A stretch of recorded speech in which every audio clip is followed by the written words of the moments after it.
Our third topic, one that has kind of been on the front burner all season and one that maybe the heat got cranked up a bit.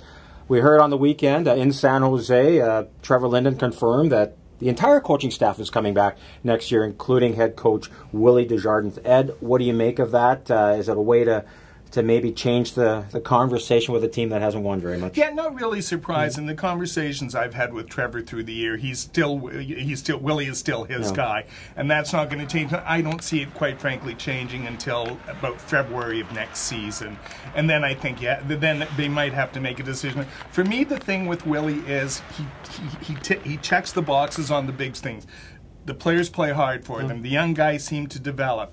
It's that in-game management, those questions we all seem to have at the end of the game when we look at this sheet and go, why did that guy play 20 minutes? Why did this guy play 13? Why is this? So I think those are the questions he has to answer. But, as far as moving this team forward in the current condition, I think he's fine.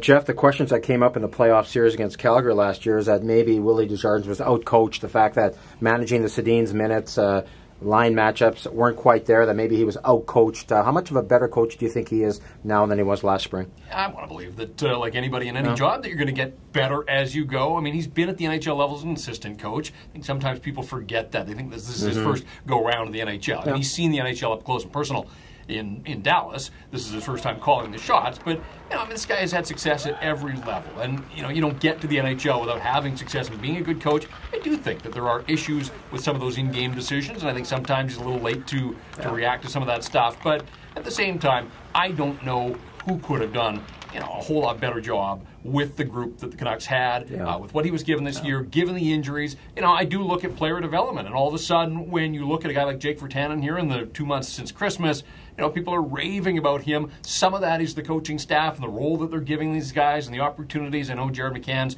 production has dropped off a little, but I still see some flashes there that make you excited about McCann, and obviously Van Houten is a story in and of himself. The coaches have done a pretty nice job bringing those guys along. So I'm not surprised that the decision was made to give him this leash now.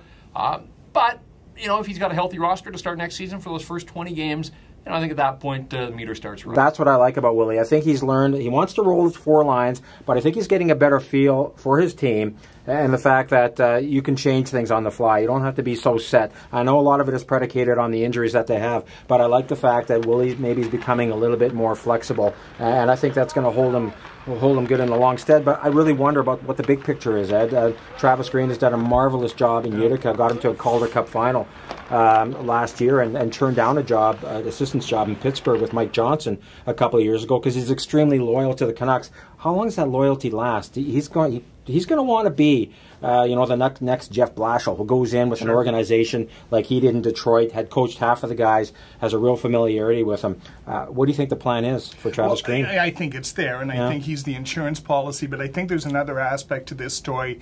If the Canucks trade coaches this summer, it'll be their 4th coach in 4 calendar years. This organization already has a reputation for being impulsive, for making rash decisions.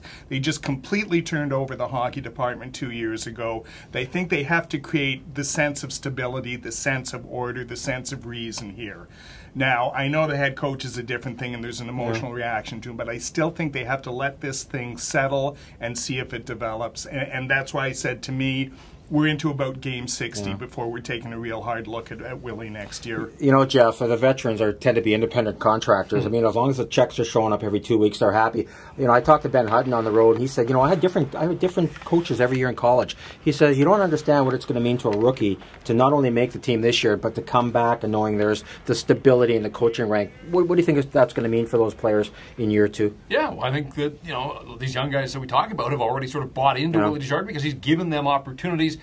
Not so much early in the season. I remember we all poked holes at sort of his deployment of the young guys in the third periods and not giving them ice time. That's part of learning and living in the National Hockey League as a rookie. But you look now and you talk about a guy like Virtanen getting his way, working his way up the roster and in the lineup in game because of the things that he's doing. It's getting noticed by the coach. So I think that there's some currency there. These young guys with Willie Desjardins, I think that's another reason why you want to bring him back, let them pick up where they're going to leave off at the end of this season. And let's see what he can do with a healthy roster that allows him to put players in positions to succeed rather than so many of these young guys being matched up against guys that they just didn't have a chance, to do anything against. I mean, that's part of what the Canucks have been all about this year with the injury to Brandon Sutter. I mean, that roster and that lineup particularly down the middle, just hasn't been what the Canucks ever envisioned it was going to be. No, and we'll give Willie a chance next fall, and we'll pester him about whether Brandon Sutter is really a center or a right winger and how that first line may shape up. So that's it. Ben Kuzma from Province Sports for Ed Willis and Jeff Patterson. Thanks for watching.